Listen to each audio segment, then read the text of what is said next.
All right, peace and blessings, family. Welcome to the Black Artist Fair presented by Comcast and the Black Arts District. I'm Adam Jackson. The Black Artist Fair is designed to connect Black creatives from the greater Baltimore area to resources and services to further enhance their crafts and creative practices.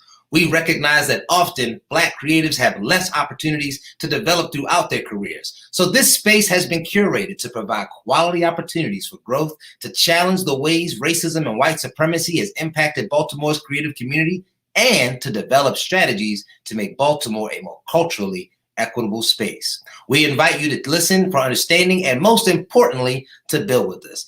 Thank you and welcome to the panel this afternoon called The Contributions of Queer Artists in Baltimore, and it's being moderated by Unique Robinson. Just want to make a quick note to the audience. If you want to engage with our panelists and moderator here today on anything you're streaming, whether it's YouTube, Facebook, Periscope, anywhere else, feel free to chat. We'll bring your comments on screen later during the broadcast to get your questions answered and your comments seen by the panelists. So I'm going to bring on Unique Robinson and all of our panelists this afternoon, and we will get started. Unique, you can go ahead and take it away. All right, good afternoon, everybody out there. I hope you are having a fabulous Saturday. It is sunny, bright, and amazing in Baltimore City. My name is Unique Robinson. My pronouns are right there. I use all of them. You can call me whatever you want. You can call me over for dinner, too. And I am so excited to be the moderator for the Contributions of Queer Artists in Baltimore panel. I'm here with a powerhouse, okay, of people in this building. So at this moment, I've just been so grateful and so full to have known so many of these folks over the years and watching our respective journeys as artists, as activists, as people in this community and beyond the Baltimore community. So right now, you've probably seen some of them too, but I want them to introduce themselves so that you can know a little bit more about them from them. So in 2 minutes or less, to my folks here, we got Ty Malik, we got J Pope, Jasmine Pope in the building, we got Abdu Ali, we got DDM in the building. Okay, so I would like for y'all in that order, if you could just in 2 minutes or less tell the audience a bit about yourself as well as what your pronouns are. We'll start with Ty. Thank you. Peace, y'all. My name is Ty Malik Coleman. I go by they, them, and he, him. I'm really excited to be here. I had a big imposter syndrome when I saw the lineup because I was like, for what? Like, I'm fans of y'all, so I'm really honored, and thank you, Black Arts District, for asking me here. I'm an artist and teacher, and I use art to connect people to themselves and community. And what that looks like is my first foray into art was improv comedy. So I'm an improv comedian. I've done comedy here, around the world, really. And I'm also a storyteller. So a lot of my art is performance based, and a lot of teaching I do to a lot of youth teaching. So I partner with a lot of theaters and youth organizations to kind of connect youth to themselves. Because we all do, right? Like, art heals us. And then when you get healed, the first thing you want to do is heal somebody else. And so that's how I do it, mainly through teaching and stuff like that. The piece of art that I'm proudest of is probably just being one of the first Black improv comedians in Baltimore. Casually Dope, the group that I was a part of, we were one of the first Black improv troops in the Mid-Atlantic area. So being able to step on stage and people be like, I didn't know Black people did that. I think that's one of the things that's reflected a lot in my art. And I forgot everything else. I had a fire ass response for this, but hopefully some of that will come through. But thank you. And I'm gonna pass it to J Pope. Peace, everybody. I'm J Pope. I am a singer, songwriter, MC, vocalist, performer, and also a HIV advocate in Baltimore City. And I'm excited to be here. My work focuses primarily, my music is kind of just based on social conversation and what's personal to me and fun. And I'm happy and honored to be here with this panelist of folks. Normally you can catch me in Baltimore City with my band J Pope and the Here Now. And I'm happy to be here. My turn. Hey everyone, my name is Abdu Ali. Sorry, the way the camera is mirrored is really messing with my head. But so bear with me. But yeah, my name is Abdu Ali. I'm a music artist, a writer, cultural worker. I've been doing music for about 8 years now, so it's been a minute. And yeah, I'm from Baltimore, born and raised, West Baltimore. Most of my family's from Park Heights. Shout out to Park Heights. And yeah, I'll just leave it there to keep it short. So yeah.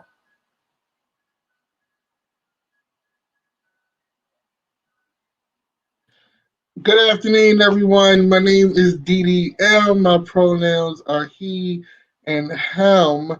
I feel like I'm as old as Methuselah when it comes to queer culture, queer Black culture in Baltimore. I am a rapper, songwriter, slash political talking head, slash big mouth. But anyway, I started doing music around 2004. I'm often credited as the first out rapper from Baltimore. So that's kind of cool. I have been doing this forever. I've learned that life will take you in many twists and turns and directions, and never, you can make a plan, but don't marry it, because there's a lot of things that are going to happen that's going to change your perspective and scope on things. I've started working with a lot more young people and kind of like helping mentor younger artists to navigate the sea that is the Baltimore art scene and beyond. So yeah, that's just a little bit about myself. Awesome. Thank you to everyone for introducing yourselves so much. You have a comprehensive scope of activities, of experiences in the room. I'm realizing I jumped ahead of myself and did not explain to y'all who the hell I am. So I Unique Robinson, poet, performer, educator. I've been on the Baltimore scene since 2002. Honestly, I was doing poetry long before the Brave New Voices. We were the young people in the room, you feel me? Went on to live elsewhere in other places, Oakland, Brooklyn, came back home. I teach at MICA. So I'm also a teacher at the college level and also the K through 12 level with poetry, performance, critical theory, race, class, gender, sexuality, all those lovely things. Not so lovely, really, but to talk about them is. So that's what we're gonna do today. So moving into the panel. Shouts out to Park Heights. Also, Abdu, I see you. Woodland Avenue right here all day. Okay. So, yes. All right. Moving on. We got to do our Baltimore shout outs. So, how do you all feel? First question on the panel. How have queer artists contributed to the larger Baltimore creative landscape in ways that people may or may not be aware of? I can pose that question. Let's start off with Abdu. And then we can just bounce around. Y'all can popcorn style that one. I mean, I guess the two obvious contributions is Miss Tony and K Swift. I mean, to have a legacy of queer Black musicians as an example growing up is probably one of the reasons why I thought that I can do music. I mean, if it wasn't for Miss Tony, who really, in my opinion, was able to really transform Baltimore club music in a universal way and made it appealing to not just Baltimore folk, but to people around the world. I mean, when I travel, it doesn't matter where I'm at, LA, Paris, wherever, like people know who Miss Tony is. And people also know who K Swift is. And if it wasn't for K Swift, I think that the sound in general wouldn't even gotten into the mainstream as we see it today. Like she is really a part of really just mascotting, Baltimore club music around the world. So I mean, those are two heavy hitters, and I think that that just shows how powerful the essence and just the impact of Black queer folk and culture and creativity is to the city. So yeah.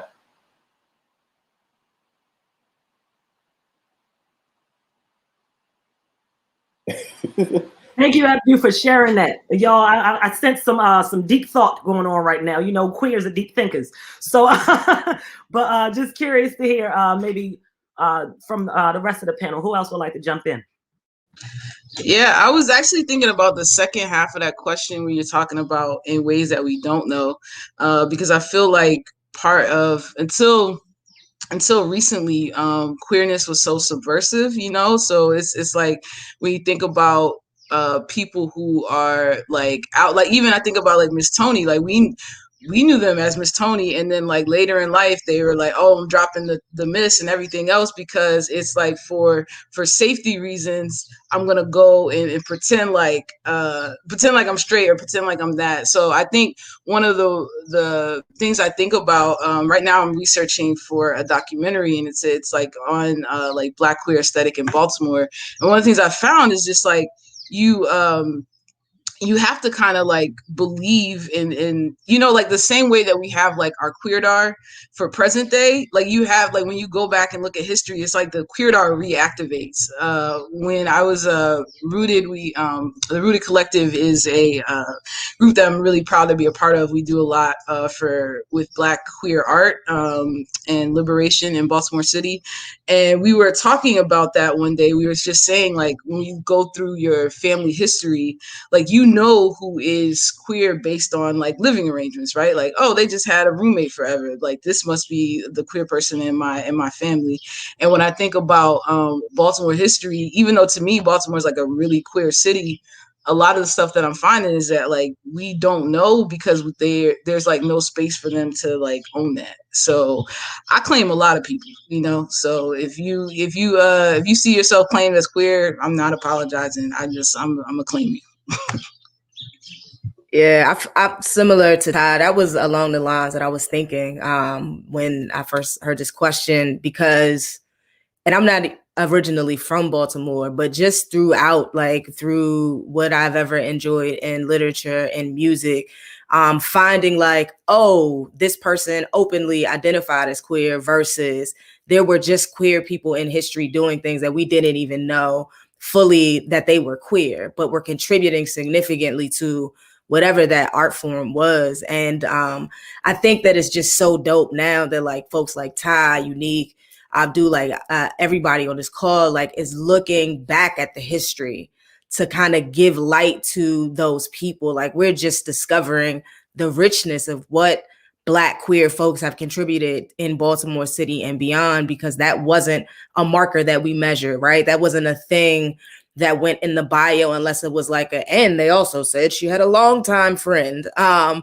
what I mean? So like now we're going back and saying like, yes, okay, this was family. Like the foundation of most of the things that are significant to our culture is rooted from folks who were queer, and that just wasn't what we learned about them.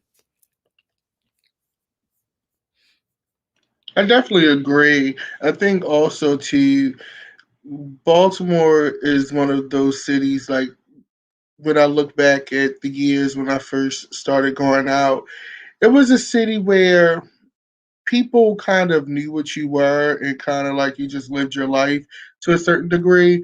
It was like this unspoken thing that happened. It wasn't very much like you. One thing that I notice when I go to like a lot of major cities is that they have like a boys' town or they have like a neighborhood. We just don't have that. Like we've had, you know, in the past, not so much now because all of it's gone for the most part, but we've never had like a section, in my opinion, where, you know, ooh, this is where you go. Maybe you could say Mount Vernon, but Mount Vernon was very white. The only thing we really did there was like the hippo on a hip hop night. So it wasn't really like our thing. I think also too, when you look at like people like Andre DeShields, who, you know, Broadway, Dundalk, you know, Born, gentleman worked forever to get his Tony. But you look at people like that, queer people have existed in schools. I look back at my high school years, and I had a chemistry teacher, a U.S. history teacher, an English teacher, who, looking back, were all queer people, all of them, and they were some of my best teachers. And I think I say this all the time, especially as it relates to Baltimore. Queer people definitely know each other, and I thank those teachers because they saw who I was before I even understood who I was. I think that's the beautiful thing about Baltimore, especially its queer contributions. I also think from purely a performance aesthetic that queer people have definitely upped the ante of the type of shows that you're getting in the hip hop realm, especially. The girls now have themes, they have appropriate lighting and things of that nature. Um, so it's definitely we've definitely pushed the people along. Come on, tech support. I listen. What happens? What happens when you have access to what you? Because I feel like we already are very proficient at making do, and so like when you already do that, and then you take all that, and then actually have the support, the tech support, and the access to materials is brilliant. And also, I was thinking about. One of the things I actually loved about the city, I moved, my family's from here. I lived here when I was young, and then I moved back like 15 years ago. And when I came, I was coming from DC, which again, like you said, it's like, that's one of those places like this is where the Black gay people are. And so I asked like one of my mentors, I was like, where is that here? And she was like, no. She's just like, you don't need to do that here. And it's like, it's really dope, like blue collar queerness in Baltimore that I love, right? Like, it's just like, we are everywhere. And I think that's to me a more powerful statement, because it kind of is like closer to where we say we want to be, right? Where we don't need anything to exist, because like we exist among the folks, right? Like and I think that's a beautiful space, and I think that's one of the reasons why art from Baltimore is different, because we come from like, it's like a different, like the premise that we start with is different than other places, right? And so I think that just seeing that in art, and especially y'all art, I think is really powerful. Thank you all so much. I wanted to say one more thing, because when you think about the contributions that Black queer folk from Baltimore has made, I was watching this talk with George M. Johnson, who is a writer and author now, and he's also openly gay and Black, and he was talking about how millennials, Black gay millennials, and Black queer Generation Z's, like, we are really actually the first generations at large to collectively like live more in the public stratosphere. So when you think about like, like we were talking about Miss Tony and how Miss Tony changed their name, and how maybe there was other Black queer folk, LGBTQ folk in the game really doing it, but they wasn't really out with their sexuality. And when you think about like the contributions that we have made in the past 10 or 15 years, like, we are really actually, I think, the first generations to create like the blueprint of what it means to be like, I guess the first blueprint of like the American Black queer iconography and aesthetic and narratives, like, so I don't know, I just wanted to put that out there for some reason, because like, for so long, our people, our ancestors, our elders have been living in the shadows, and not until recent, like very recent, like, I just want us to think about how recent it is for us to really be out there in mainstream, in the public stratosphere, to like authentically, unapologetically live in our truths, like, now we have Lil Nas X's, like, this is really new. So yeah. Thank you. And thank each and every one of you for throwing that out there and showing very vividly just how much Black queer artists have contributed to Baltimore and beyond. And Abdu, I think that was a really crucial point to end on with that particular question, because it shows the legacy that queer folks have always existed, whether or not anybody wanted to recognize it or not. We think about Billie Holiday. She was tipping in the tulips back then. She was definitely queer back then in the 40s and 50s, okay? We're only now getting that story. You know what I'm saying? So we are the first generation really to showcase what it's like to be fully and authentically ourselves, and we're not hiding for nobody, right? So a lot of those safety issues that a lot of people that kind of made people have to go underground and live their lives underground, right? That's why we have those underground clubs and all of those things. But now it's like, no, we're here. Quite literally, we're here, we're queer, get used to it. We embody that principle. I'm even looking at DDM's Act Up, Silence Equals Death shirt. That's a really powerful statement right there, because that was queer folks in that movement. The AIDS movement wouldn't have been half of what it was without queer people leading the force. So thank you, each and every one of you, for showcasing and bringing those folks into this space, like Miss Tony, like K Swift, like many other folks here, and for showing that Baltimore does have a not pretentious queer energy, and in general in the city, we're just like one of the last not pretentious cities left, in my opinion. So with that said, what are some ways that Baltimore agencies, the school systems, organizations, community members can better support Black queer artists in Baltimore? And I say that because we're already in those systems. I'm looking at Ty. I'm looking at Jasmine. You feel me? I'm looking at Abdu, Didi. Oh, we're already infiltrating in those systems. We're already educating the babies about these things. We're already having an impact on queer and straight youth to understand a way around the homophobia and transphobia. We're already doing the education and the learning and unlearning, right? So how can these institutions better support us for the work that we're already doing? And anyone can take that one. I guess I'll start this one. I often have this conversation because I was born in 1984, so my generation has seen a lot of technological change and social change. We're like an analog and digital generation because we've seen the end of analog and the beginning of digital. So a lot of us feel very old in the way that we think because we've seen a lot of changes that would have taken probably most generations a century to experience. And I look at my high school experience, and I think part of it starts with the people that are hired in the positions.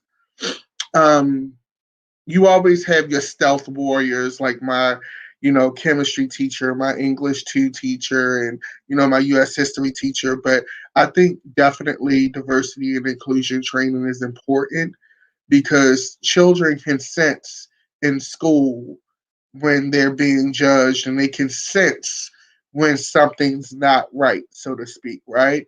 When I went to school, there was one kid, I'd never forget him, Tavel, and he wasn't in my class. He was a senior when I was a freshman. And he came to school, came to prom in a dress. And this was in 1998, 1999, which at that time, to see a Black kid come to the prom in a dress was very avant-garde, very forward, and very, very risky. And it took him to do that. And I remember some of the conversations that I would hear from staff in school. And then a dress code came out the next year. And, that really changed my perception. I remember I had a Spanish teacher who was a cheerleader for the Ravens. He was a male. And, he was definitely queer. He used to always tell me to stay out of the bake shop because he didn't want me to get fat. But, he took a lot of hits from not only students, but from staff. And I think it really starts with who's being hired, how they're being trained, right? Because I think that also needs to be brought into account.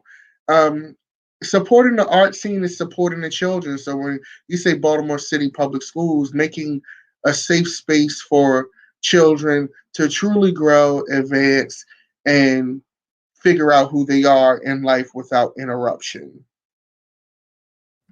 So I wanted to, that's definitely like speaking to the training of staff in those spaces. I think it goes even further as someone who does trainings like this to staff, to acknowledge that these systems do not want to change naturally, right? Like the changes that are taking places in schools, there's a few of us who work in universities, like those systems do not want to change.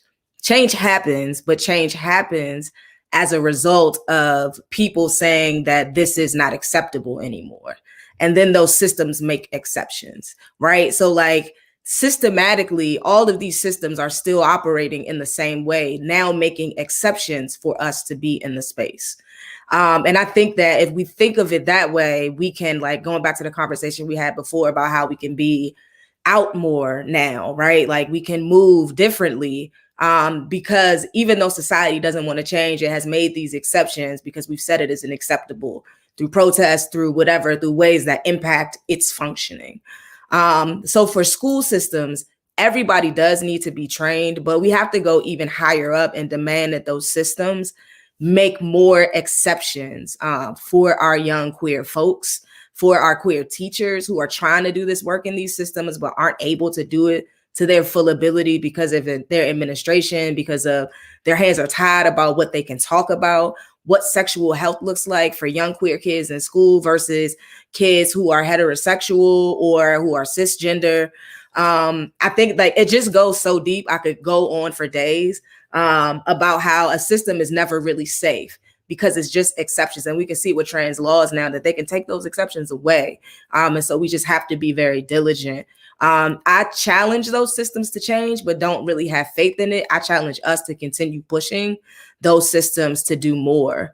And, you know, for the folks who are within those systems that are advocates, like, just make as much noise and space as you can so that the artists and teachers who are working in those spaces can really impact the work and the youth that need to be affected. Yeah. Yes. Yes to all of that. So I started reading James Baldwin pretty early on in my life. I think I read Go Tell It on the Mountain in 7th or 8th grade. And I read plenty of James Baldwin in high school. I went to City. Shout out to City. I'm always shout out to City. I read plenty of James Baldwin in high school, but not until college did I learn that this man was gay. So all of the English teachers I had failed to acknowledge and tell the students that this man was living as an openly Black gay writer. And so with that being said, I think that we need to really encourage, curriculums and syllabuses and just like teaching in schools. We need to really encourage people and teachers and educators to acknowledge Black queer legacies and acknowledge the contributions of Black queer people, especially in the writing world, especially in English, that our community have made in America. And I mean, James Baldwin is like one of the most powerful, legendary writers. Like, he really changed the game in a lot of different ways. And for not any of my teachers to acknowledge that he was also queer is kind of homophobic. It's not kind of, it is homophobic and it is anti-Black. And I just really, really want us to just like encourage more studying about Black queer legacies in schools. Like, if I was a teacher, if I was an educator, I would make sure that everything that, if I was an English teacher especially, like, I would make sure that we read nothing but Black queer writers, or like make space for that in some type of way. Like, because honestly, Black queer people at large in America have always nuanced culture, have always changed the game, have always pushed critical thought and theory ahead. I mean, come on, Audre Lorde, fucking June Jordan, and like many, and the list goes on and on of legendary Black queer writers who we love to acknowledge, who we love to shout out, but yet, for a long time, we don't teach our kids that, oh, they also were gay, even though they live publicly as gay people. Like, that is so wild to me. So I definitely think that we need to acknowledge Black queer legacies and contributions in learning, but also, and I'll just lastly say this, and I know this is probably maybe a big stretch, but I think that we need not just counselors in schools, but people who are like also like experienced in therapy. Because in middle school, I was often bullied for being queer, for being feminine, and I felt like I had no one to go to. So I just think that in general, maybe implementing just mental health and like, you know, counseling in school, so that maybe, you know, if I had that person that I felt like I can go to and tell them that I was being bothered or bullied for being queer, I, you know, I feel like, you know, affirmed in that environment that I went to school in. So just definitely like just acknowledging Black queer legacies, and definitely just more counseling and therapy services in schools for sure. Thank you all for that. I was about to go straight to education. Y'all handled that. So I'm gonna go to the other parts of. So Black queerness and trans people are the blueprint to not just like survival, but to liberation, and to how to manufacture joy in with again with a lack of evidence of joy, right? Like, so we are able to, no matter what, I think about the miracles of me being trans is that I'm like born into this body, and despite all the evidence, despite what everyone has told me who I am and who I should be, I have a faith and I see myself as something different, and that is the angle that I create from. And when you think about what you need to push on, like that type of resilience, imagine equipping children from a young age with the type of resilience of, no matter what you are told, and even like how you're born, you can visualize yourself as something different. That's liberation for everyone, right? Not just like the next Black queer children. And I say that to say that when you think about, when it's this question about like what can people do or what can city agencies do for queer people, like, you need us, right? Like, we should be, it's like, it should be everything should be reversed. When you're thinking about like the ills, some of like the ills of the city, and I'm thinking about like the deep rooted trauma that this city experiences because of the violence, because of the poverty, because of the institutionalized poverty of this city. You think about like, how do you survive that, and how do we get past that?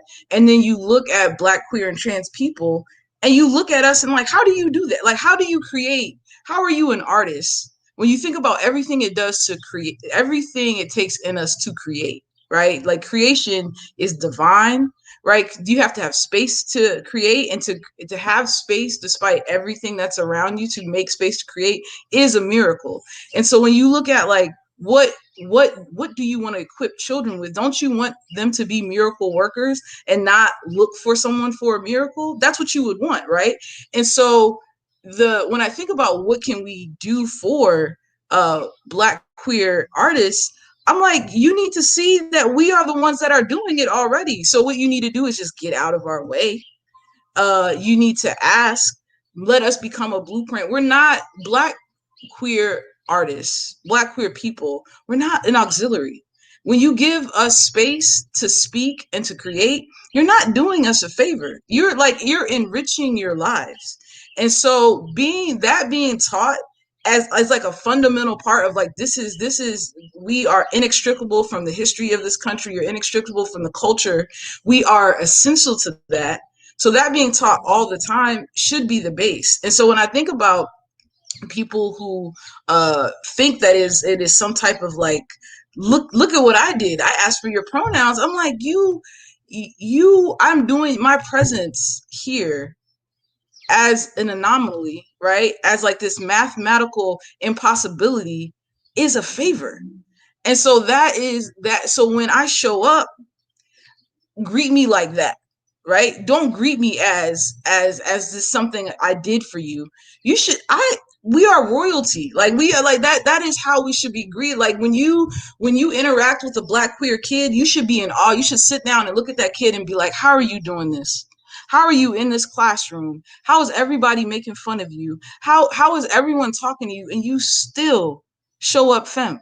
You still show up masked. How are you doing this? Can you get to the front of class and teach people how to be who they are despite what they say? Because that's what the first thing we want to teach them, right? Peer pressure and all that. That's what I'm saying. The unit on peer pressure, get the Black queer kid to talk about peer pressure. Because who else? And so like when I think about that, it's not a favor. It's not a favor. Like, understand that you are walking around miracles. And I would think that, like, if I knew I was in association with a miracle, I would try to attach myself to that. I would not be looking at it like eye roll. I guess I'll give you some space in this gallery. Here's the keys to the gallery. So that's what I feel about that. I shade to every single thing that every single one of y'all shared just now. Those were gems to the public. Like, these are gems, okay? Please be taking notes, because I'm the moderator and I'm taking notes. You feel me? Like, this is literally incredible information. So I heard a lot around training for our straight counterparts. You know what I'm saying? To understand, you know, that we're already doing this work, and to make sure that they're there for other queer people who are coming up behind us, to make sure that they have the sense of self-worth that Ty is talking about, so that they can go anywhere in the world and not feel belittled and not make themselves small, but make themselves bigger and literally expand the space that they are walking into. We are raising a vibration in every space we walk into. So I hear every single bit of that, and I nod to all of that as a young queer person who was given many tools from older queer people. You know, I grew up in a very homophobic space, very homophobic household, you know what I'm saying? And I had to find my chosen family to show me that it was okay to be me, right? And I found that early on. So because of that, 14, 15-year-old Unique, now 33-year-old Unique is able to be here and do what I'm doing. So I 100% nod to every single thing that each one of y'all shares. So thank you for that. At this moment, I do want to just shout outs to the people for your questions and answers. We will have 15 minutes at the end for folks to answer those questions. So you want to get those in the chat as much as you can. And we will definitely reserve time at the end to answer them. So jumping back in to the next question. The ballroom scene, as we know, as we all now see, there's a mainstream show about it called Pose. Get into it if you haven't. Paris is Burning did that long time ago, showed the documentary version of the ballroom scene in New York specifically. But it's a self-made, self-sustained Black queer creative space that is now the most widely known. Are there any other examples of Black queer-owned creative spaces that you all believe that people should know about, either currently or throughout history?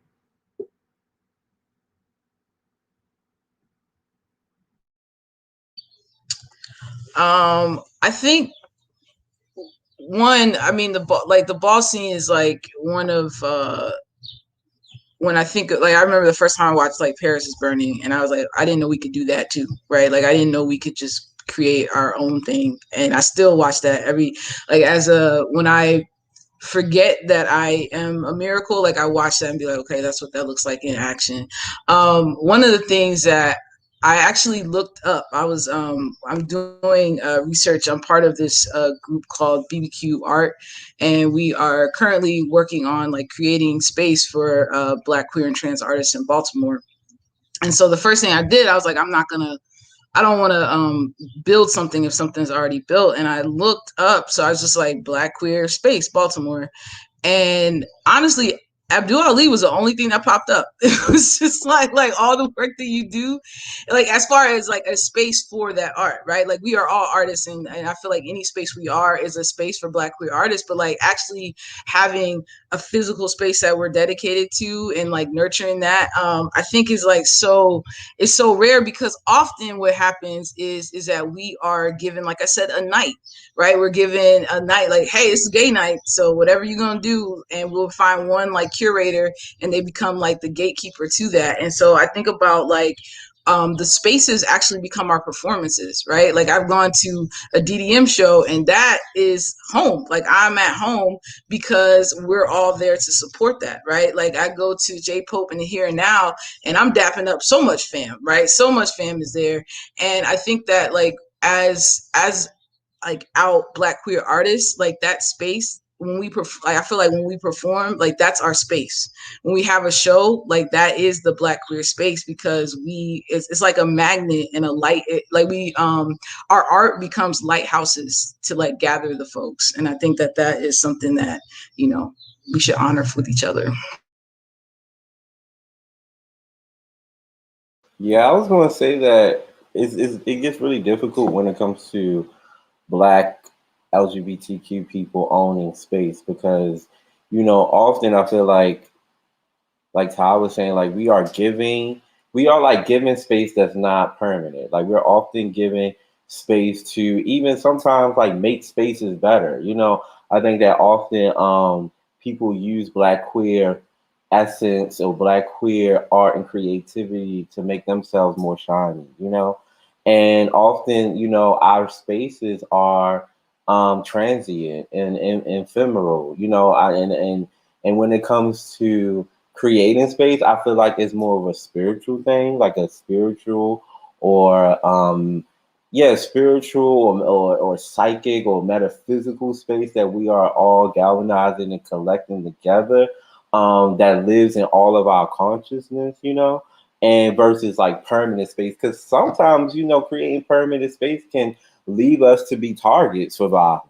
It can leave us vulnerable to attacks, vulnerable to being subjected to homophobia, anti-blackness, etc. So when it comes to Black queer folk owning space, I mean, it's damn sure hard for Black people to own space, and that's why I'm happy that the Black Arts District is a thing because, even in Baltimore, where 60%, 65% of the population is Black, most of the creative spaces, most of the creative public spaces are owned and managed by white people. So, like, when it just comes to Black folk owning space, I feel like it gets really complicated. Yes, we often show up to occupy space, to create space for performance. And sometimes I feel like to create space to open portals, and more. But like when it comes to us owning space, you can, not even just in Baltimore, but I'm pretty sure in American history, is probably going to be a rare sight to see Blacks LGBTQ owning spaces. Now, I think that in LA, there's this Black queer woman who's a legend who had a bar in Hollywood or something that was like a legendary nightlife space for years, and it's actually a documentary I think on Netflix or HBO about her.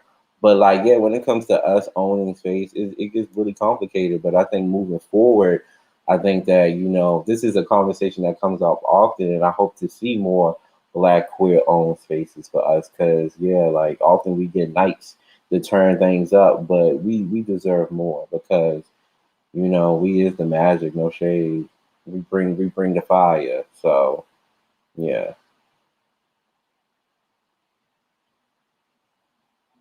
All right. Thank you so much for that. J Pope, did you want to take a stab at that or should we move on? No, I mean, I really think I'm in line with, what everybody is saying. But like Abdu said, we kind of don't, we talk about ownership of space. We kind of just have to make that where we are because of resources that we've previously had. I think when we think about ballroom, like the ownership of that space, that it came from us, is of us, you know what I mean? And it's getting shine now. I think it's just across the board. It's nothing really specific, at least that I can think of. I think also too, and I do apologize, the wind is not being my internet's friend, so I had to switch. But I think with the spaces, especially as it pertains to Black queer culture, right? It goes twofold. When I look at spaces like Buns, when I look at spaces like the Paradox, we didn't support those spaces the way that we should have. I think that it goes in several you can look at it from several ways.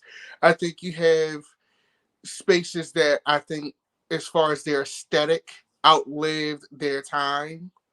So they have a certain kind of look or reputation that the next generation can't quite identify with or doesn't quite understand. So that generational kind of bond doesn't exist, which is kind of different in ballroom culture. One thing that I like about ballroom culture is that there's a hierarchy, and that hierarchy is respected. Of course, you have, different disagreements and spats, but there's a reason why a person is an icon. There's a reason why a person is a legend. There's a reason why a person is an overall mother. So that is respected. I think in just pure art, and Dorian Corey did speak on this in Paris is Burning, is that a lot of times everybody likes to think what they're doing is new. Nothing is new. You're just putting a modern twist on it. And if you look in history, to what Abdu was talking about earlier, and I think Ty as well, about your queer art and looking back in your family and looking back in your history and things like that, and just looking throughout history. I think oftentimes the reason why these institutions don't last in the Black community is just being Black in America, period. We are very robbed of our history, and it's very fragmented anyway. That's just from a basic Black level. Then when you compound that with the queer piece as well on top of that, you already have a group of people who are devastated and beaten down, and then you have that extra element that oftentimes is hidden, and you only know about certain things because it was passed down through word of mouth, which is why sometimes certain venues like your Hippos or the Gallery, or Buns, don't get the respect that I think they should have gotten, because the history isn't there, the acknowledgement isn't there, even from our white queer allies. When you think about that, like, they don't revere the Gallery or Buns the way that they revered and cried and had fits with Mount Vernon Stable or Grand Central closed. It's not viewed the same way. So I think that plays a major part in it. Yes, thank you, each of you, for sharing the importance of Black queer spaces and the fact that you are absolutely right. The triple oppression of being Black and queer in America means that even the spaces that we hold dear, like the Paradox, like the Gallery, even Miss Joanne's bar, which was over on I believe Pratt and Monroe, like over in that area. I went there once with Merrick back in the day. You know what I'm saying? Like those spaces that were so ours that, that you get priced out, a lot of different things moving. People get old. You know what I'm saying? The Paradox, they were like, we're one of the longest running clubs in the history of America. So most clubs don't get to 25 years. So I think we did more than our due, right? But at the same time, it's like, well, dang, now where do we go to dance, right? We have to essentially either create our own or recreate something that feels similar to that, right? But we're kind of in that void space right now because of the fact that we're now so a little bit more integrated, but at the same time, there's no real place for us to go for us, right? Without there being some sort of outside influence. So that is such an important piece. And I really hope that more of us do own space as the years come. So that's very important. The next question, speaking to that, how has transphobia or homophobia stifled the success of Black queer artists? that's we can have a whole dissertation on that, but just a quick sort of tidbit on that one. I mean, I would say this: the boys' club, the cis het patriarchal boys' club, is a powerful force, and often in the moves that I made in my career, the spaces I try to enter, I always end up realizing that some cis het man is in charge, and it's been many a times, and I'm pretty sure many other Black queer folk might feel the same, where, like DDM said, like, we often create the standard and what it means to perform Black creative excellence on stage, okay? And we overdo it, from our look, from our swag, from our music. We often are inventing sounds and genres that no one has ever heard of, moves and dances that no one has ever heard of, right?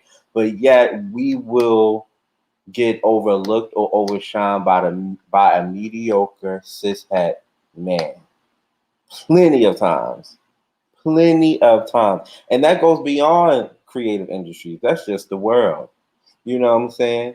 And so There has been many times where I faced the challenge of trying to interrogate and dismantle cishet patriarchal energy that is trying to stop my bag and trying to devalue my worth and the impact of what I give. So the boys club must stop. We got to end all boys club because that boys club thing is mighty, y'all. It's serious. And I'm just starting to figure out really in my 30s how powerful that patriarchal bond is. And if you're someone who comes into a space and you're not non-binary, you're femme, you're a walking miracle, and your existence, your appearance, your identity, the way you show up itself is interrogating someone's ideologies before you even talk. Oh, they will try to push you to the side, whether it's subconsciously or consciously. So yeah, the boys club thing is real.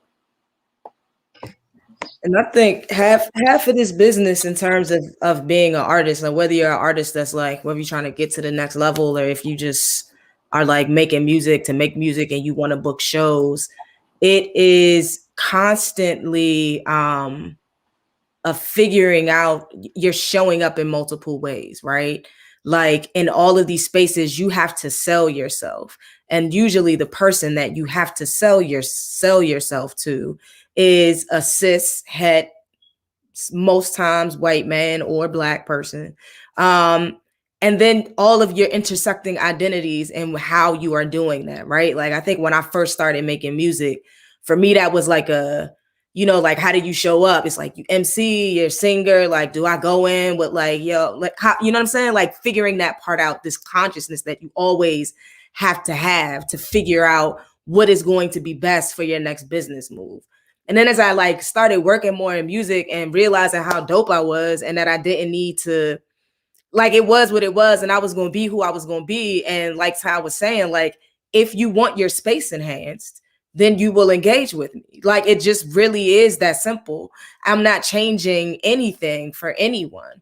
But that doesn't always happen right out the gate, right? Like that takes a period of establishing yourself. Sometimes you're not that confident in yourself to be able to show up that way. And that is a burden that Black queer artists like particularly have to face because of all of the intersecting identities that we have. I know it exists on other levels, but we talking about us right now. And for us in the way that we navigate it, it can be tiring, right? Like even when you get to the point where you're like, I don't care. And, I'm gonna show up how I want to show up. You always got that person that still tries it. Like there's always a thing. And like, I don't know. For me, that is the effect of it. It pushes us always to be greater. Like your looks always dope. You know what I mean? Like DDM, Abdu came out, changed the game. Yeah, nobody was doing that before. That is a standard. You know what I mean? Like, and it is a standard because that is the kind of artist you are. And it is the standard because that is how the industry says it. You have to be more. You have to be. And yeah, that's, yep, that. Yeah, I think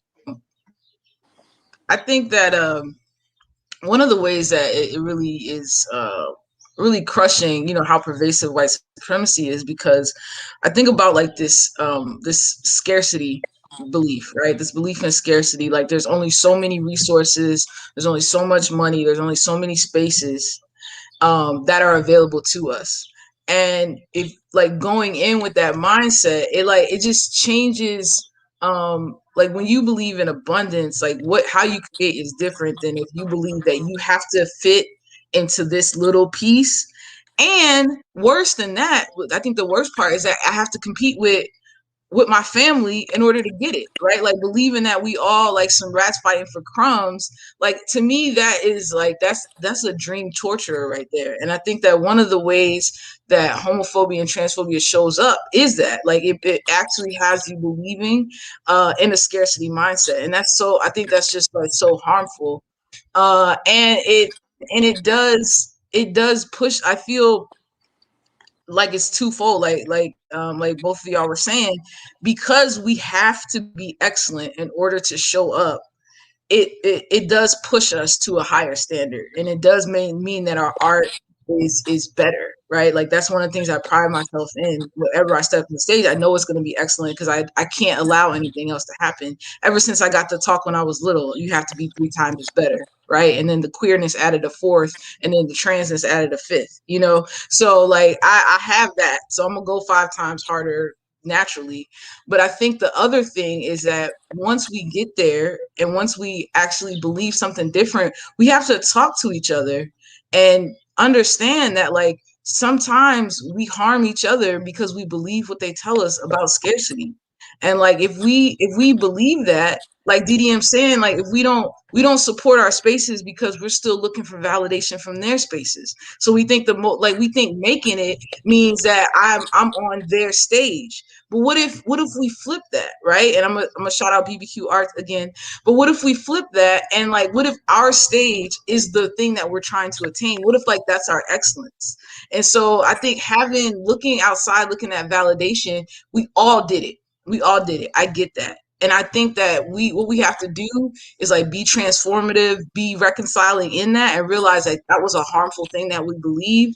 And now that we all, like the 4 of us, know ourselves, we know who we are, we don't deny that. And now that we know that, we need to go back and tell our family, hey, this was wrong, we believe something differently, and we have to change where we validate, because as long as we look for validation from them, it's like always going to kill us. So we just have to flip that. And then once you free, like Toni Morrison said, like the purpose of like freeing yourself is to free someone else.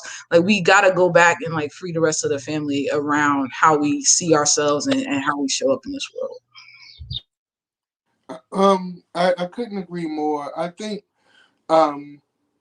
for me, the homophobia, especially in the creative space and more specifically in the music industry, because that's where my experience comes from, it's a dream killer. It'll crush you. And I say that as somebody who's pretty strong. It gets tiring. You will get tired because you're on this tightrope, this balancing act of wanting to be who you are, but at the same time be all inclusive as well. Not realizing that you're trying to be all inclusive to a space that doesn't really want to include you. And I've been many things over the years. I've been many people. I've been many artists.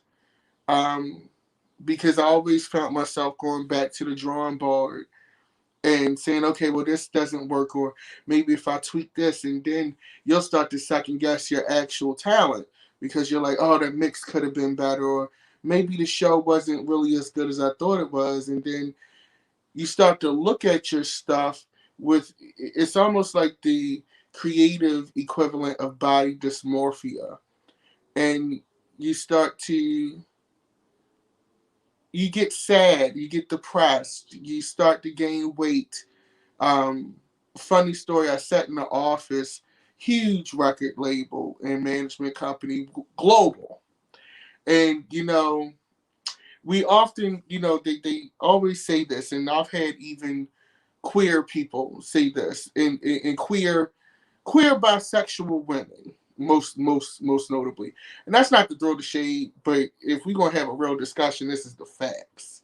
Because a lot of them do benefit from queer culture without having to really sit in the chair, if we're gonna be honest. You can sign boobs, you can talk about it, you can play with it, but you don't have to. It's like the equivalent of everybody want to be black until it's time to be black. And I feel that way about queer culture. And I'll never forget it. I got excited. It took me about probably 12 years to finally get my first meeting with a major record label. And I go in there, I have the meeting, I'm so excited. But at the same time, I'm so shell shocked because it took me 12 years to get here. And I'm still defensive. I'm not really showing my true self because I don't want to piss anybody off. Well, kids, if you're watching this, the fact that you exist is going to piss somebody off. And when you go into these spaces, please be yourself. and I'm gonna wrap this up, but I'm in a meeting, and huge label, but at this particular place, all of the A&Rs have to sign off on you, or a big majority. It's not like back in the day, kids, where somebody sees you in a bar and they just sign you and they're like, "I love you. We're going to give you a budget." So Sis Man comes in from East New York. The A&R who brought me and my manager up really liked me. The package was well done. I had spent probably about $5,000 on the video, probably about $5,000 on the project, because I invested in myself. Nobody's giving me any money. And the Sis Man comes in and he doesn't get it. And I could see my dream slowly slip away in real time. And my manager goes afterwards, he's like, because he manages another artist who is way bigger than me. He goes, "If I'd have bought such and such in his office with 50% of the package that you presented, we'd have left out of there with a deal before the end of the day." And it was so interesting to have a cis Black man from Southside Chicago say, "I never understood what you were saying until I witnessed it today." And a lot of people don't understand. They say, "Well, you have Little Nas X." Little Nas X is an anomaly. He's a wrinkle. Even his entrance into the business was a happy accident. Now he's doing the work and creating the conversations that need to be had, but that wasn't the intention. He's very much Katniss Everdeen in the Hunger Games, okay? It was not meant to go that way. But yeah, I think it plays a part. But I will say this: if you're watching this, if you're a creative, if you're a young person and you have a dream, please hold on to it. Please hold on to who you are, and understand that it will be a battle, but do not become a victim of somebody else's misunderstanding or bias. Stay true to you. And that's all I have. Ashe, y'all. That again, gems. I hope y'all at home you getting these gems that we are dropping today. It is fantastic. My spirit is so full. Wow. I just gotta sit with all that, because what I'm hearing is so much around the possibility of homophobia and transphobia to dampen the spirit of queer people. And we see this a lot, right? In terms of the imposter syndrome that it brings up for us, right? So even while we're in these same spaces, we still feel like we don't deserve to be there, or we don't belong there, or you know what I'm saying, how we got to step and fetch it, like you said, Dee Dee, in this tightrope that we got to walk on to make sure that we don't upset the wrong person or say the wrong thing with the wrong tone, or they gonna think we the angry, like all of that. I have to do the same stuff at MICA in a lot of ways, but we're still here, right? And you still respect us for being here, and we're not going to stop being here, right? Because that's the sense of worth that we are growing into that was already there the whole time. You feel me? And the scarcity that Ty was talking about, that we walk around with because we believe the lies that we were told, right? So how do we undo and unlearn that, and then tell our people to unlearn their stuff as well, right? So that is a lot of our responsibility as queer artists. So I just greatly appreciate each and every one of you for what you shared with that question. And DDM already started to answer this a bit. What advice do you have for new emerging Black queer artists in Baltimore?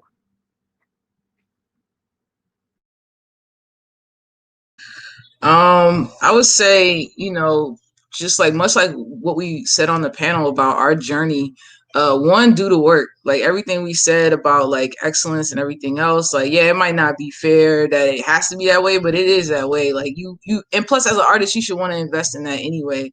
And I would say just like do the work, like everything, the journey that you see, like that. I think there's like a meme on Instagram or something, like you only see the iceberg, you only see the tip of the iceberg. You don't see everything else. Like, when you think about like if Lil Nas X, for instance, is someone you're looking at, like he was like a troll on the internet, not doing, like you didn't know all the stuff he was doing before that, right? Like you see like you see DDM, right? You see DDM like on Netflix and everything else. You don't see all of the stuff that took for that, like that piece, like for those moments. Like you got to do the work and don't stop doing understand that investing in the work is going to get you farther than any type of brand story, anything else. Like, invest in the work, and just like that thing I said about miracles is true. Like, you are that, and you are the necessary part, right? You are the thing that can't be replaced. You are the thing that can't be replicated, and like, reflect that in your art. Yeah. Also, there is not always a rubric for your particular story or path. You know what I mean? Like, learn the lessons, look at other people's journeys for lessons, right? But remember that their journey is not yours, and that the only rubric for you is the one that you are creating, which is a good thing, because that means that there are no walls, there are no limits. What couldn't be done could be done. You just might not have been here to do it yet. Like, just keep pushing. And like DDM said, like, yo, hold on to who you are, because it starts with a little piece, and you give a little piece away, and the next thing you know, you're far from where you started. And what makes your art is what you put into it, which is you. And if it's meant to be heard, it's gonna be heard, and it's gonna be heard. So just stick to that. Yeah, that would be my advice.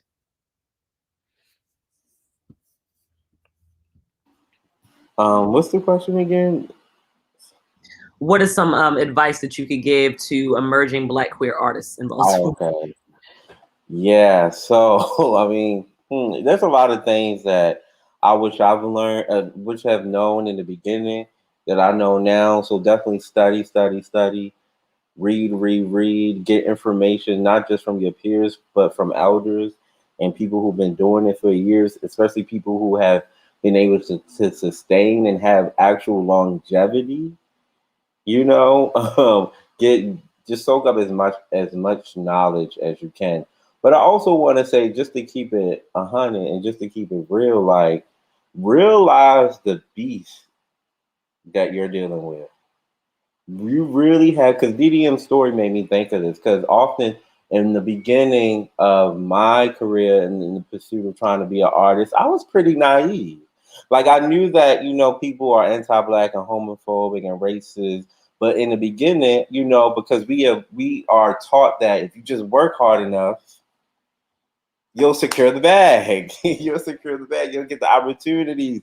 And trust me, when I first started, I hit the ground running. I was trying to perform in many places as possible, get all the press. I mean, in this room alone, just with these, 5 people, we've been in New York Times, The Fade, or Washington Post. Like, we've made press that even people who got on labels don't even get. We've performed at festivals that people who have management and booking agents don't even get.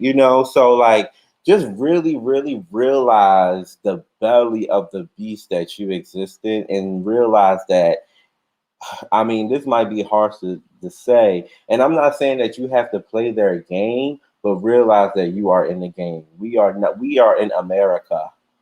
You know what I'm saying? Just think about the history of anti-black violence, homophobic violence that this country, that this system has enacted on our people. Just realize how far this country will go to stop, black LGBTQ people from thriving.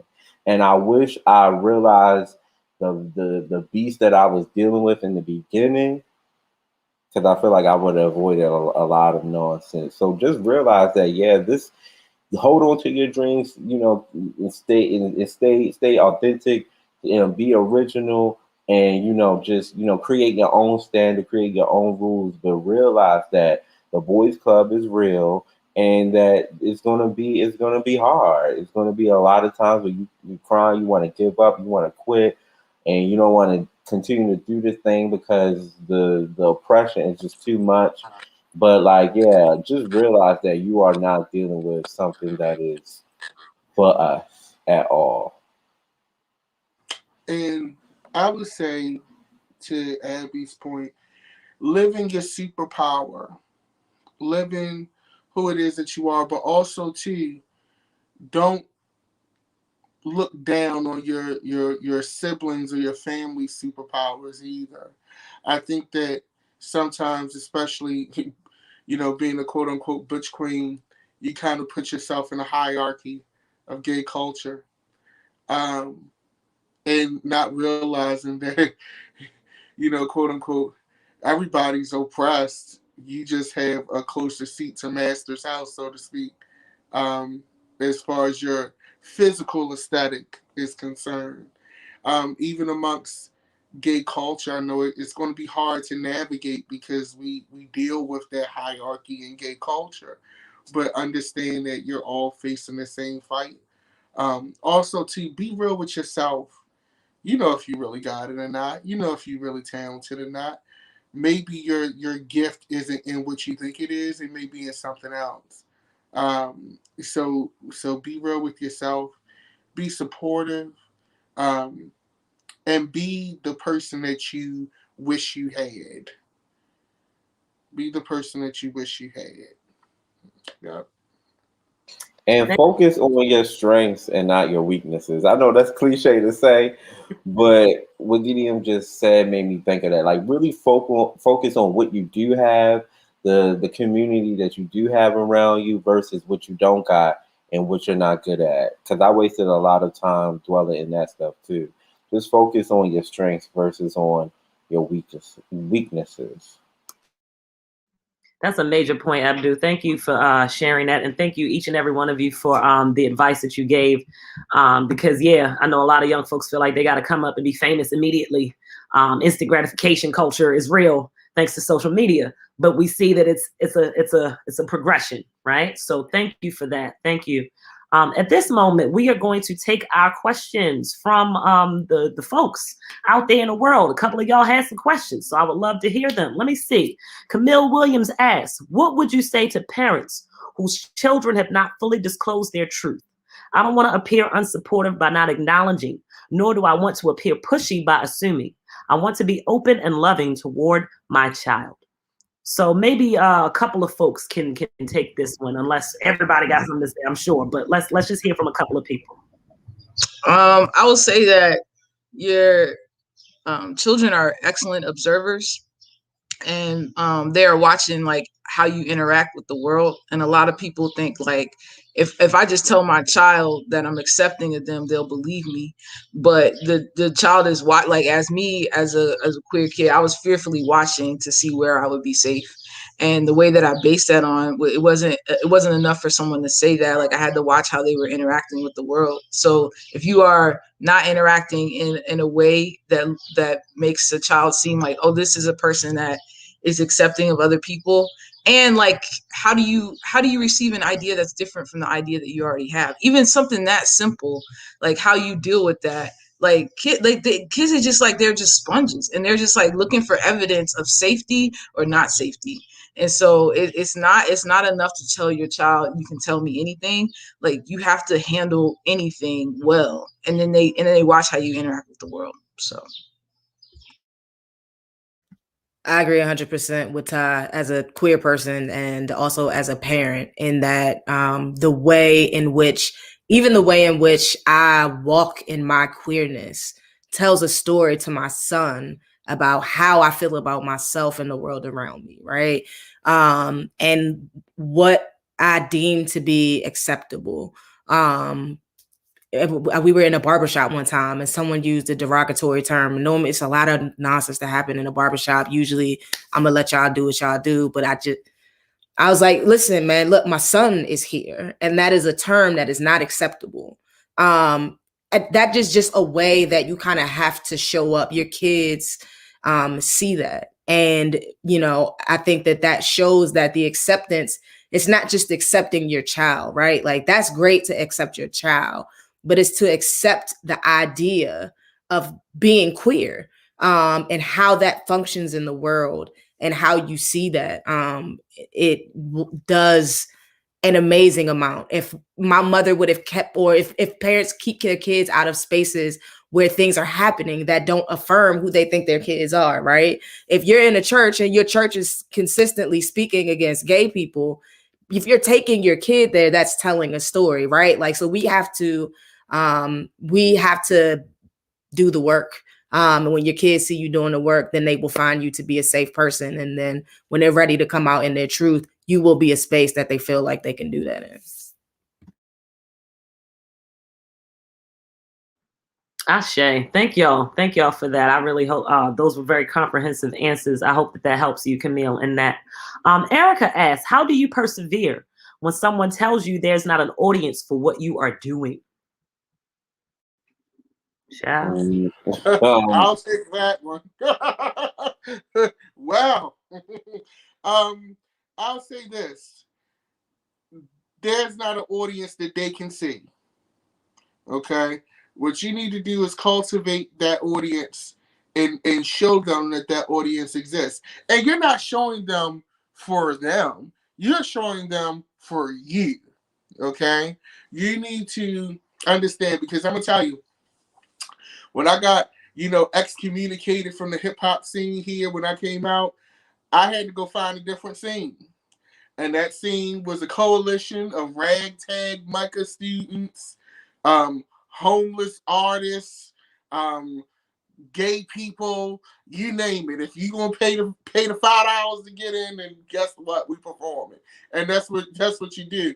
And also too, I want to say this. Your audience may not be the people that you want them to be, but they're the people that are there for you. So also appreciate those who support you, because a lot of times we want our fans to be a certain kind of way, or we want to be accepted by the people who love us, who we love, or who we've grown up with. And sometimes they just not going to be the ones for you. So you got to go where the love is. And sometimes, the love ain't going to look like what you grew up with. Yes. Always move and listen with discernment. Because just because someone is spewing an opinion at you doesn't mean that it bears wisdom. So people can say a lot, but that don't mean you need to listen to them. So first and foremost, definitely always listen with discernment. And there's always an audience for you. There's always an audience for whatever type of creative art or aesthetic that you're trying to give out there. I mean, I would just say, try to find examples of other artists who are doing similar things than you and see what audience that they are attracting. And, and maybe try to get shows with them, events with them, or just, maybe build camaraderie with them or fans of them, So, yeah, there's always, anyone who says something like that is ignorant. Because there's audience for literally everything, like every type of music and sound you can think of, there's an audience for that. Thank y'all so much for answering those questions. In the interest of time, we are brought to the end of our journey here. Thank you all so much, infinitely, for your contributions to this panel on the contributions of queer artists in Baltimore. Last thing, y'all social media handles so the people can stay in touch with you.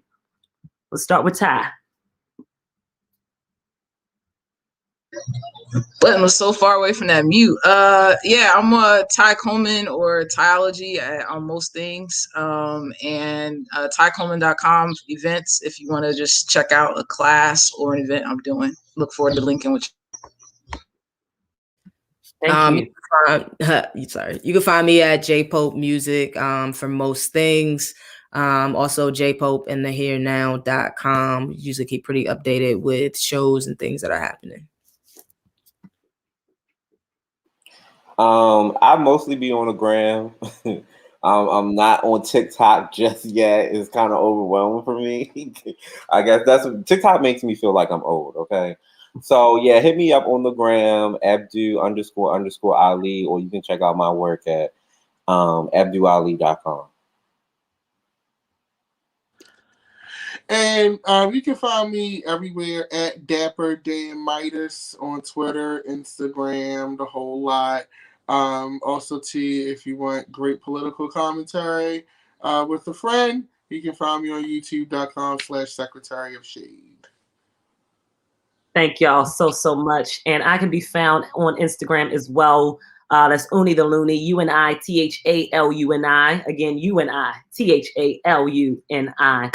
All right, y'all, closing out. Thank you so, so much. I appreciate each and every one of you. Thank y'all at home, wherever you are tuning in. This has been the Contributions of Queer Black Artists in Baltimore panel. Thank y'all. Shouts out to the Black Artists Fair and Black Arts District. We in here. We out. Peace, y'all. All right. Thank you, Unique, for the dope conversation this afternoon. Appreciate all of y'all for y'all contributions to Baltimore's cultural scene. And just want to also say real quick, as a cis hetero Black man that can unwittingly participate in what Abdu describes as the cis hetero patriarchy, I want to encourage the fellow brothers watching this and other Black people like that that is anti-Black to be homophobic and transphobic. So you can't say you support Black people if you're homophobic and transphobic. So I want to encourage you to support all of the art and all the work of these dope people on this panel. Also, shameless plug, because I am a part of the ragtag group that DDM is talking about. Been a big, huge fan of his music for quite some time, and I hope much prosperity to his brother and all of y'all work moving forward. So deeply appreciate y'all, and I hope y'all have a fantastic Saturday. I think it's still windy outside, but definitely appreciate y'all. All right, peace to y'all. Thank you, Adam. Thank y'all. Good seeing y'all.